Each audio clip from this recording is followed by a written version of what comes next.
Hello, Steve White, TrekBoy89 for Steve Arts89. Well, one thing I don't think I mentioned or talked about that came out of the recent Star Trek Day event was that Will Wheaton is voicing the character of, well, his Mirror Universe character, who is apparently been revealed as the Terran Empire in Star Trek Online.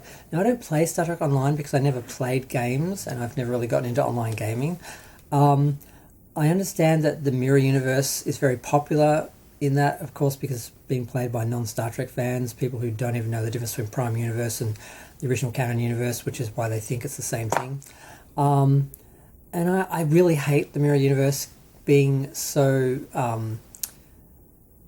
focused on in Star Trek, because it's the absolute opposite of what Star Trek is, and the fact that people are more interested in the exact opposite of what Star Trek is, who are supposed to be Star Trek fans, just shows how much the fan base has been infiltrated by people who actually hate Star Trek, who've been brought in by elements that are, against brand, or against the original brand, or what the brand originally was.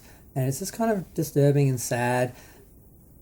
And I mean, that's why they want to do a Section 31 show, why they spent so much time in the Mirror Universe and Discovery, because they're making shows for people who hate Star Trek, who think Star Trek's lame, who just can't conceive of the concept of evolved humanity and a utopian future and a federation that is actually fair and isn't like some sort of evil overlord patriarchy or whatever, which is what they're making it into in the new Trek shows.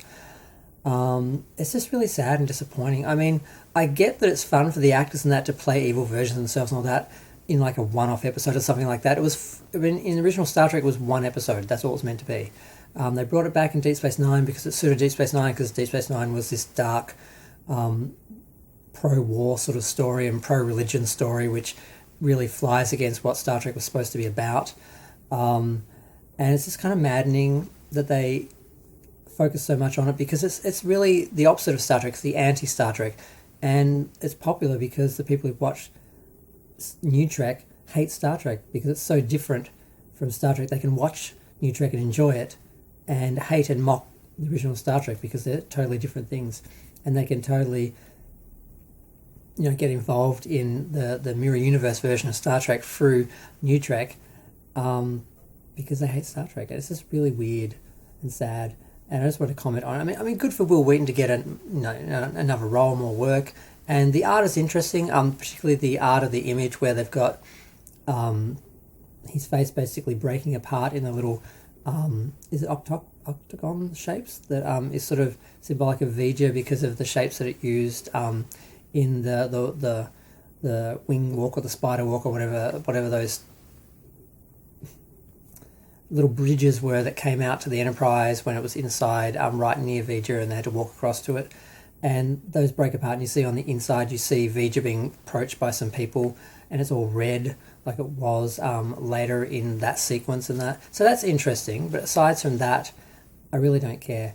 And it really is just more proof that the people who now watch Star Trek and are involved in Star Trek as a brand hate Star Trek because they are more excited about Mirror Universe stuff and New Trek than actual Star Trek. And a lot of them, they say they're Star Trek fans, but they don't watch Star Trek, have never watched Star Trek, or actually actively hate Star Trek, and will say I don't like the original Star Trek, but yet they call themselves a Star Trek fan because they watch New Trek.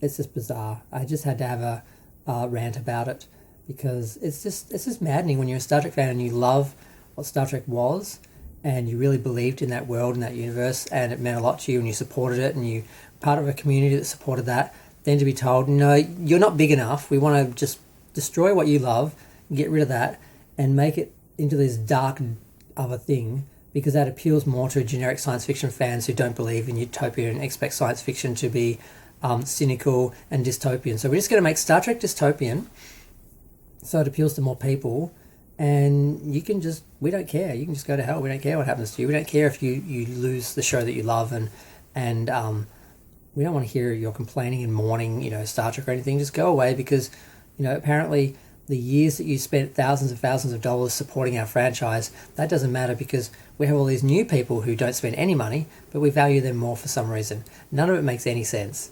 I don't understand it.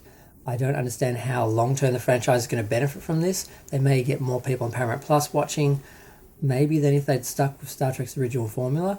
But are any of those people going to actually buy any of the other products? Because streaming alone is not going to support a studio. I know a lot of people think streaming is the answer and the only thing that matters, but it's really not.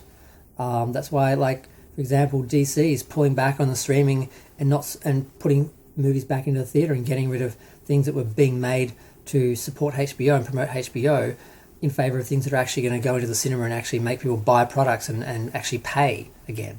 So yeah, I'm just going to end this rant. It's gone long enough. I'm going to go. Feel free to share, like, comment, subscribe. Let me know what you think. Thanks. Bye.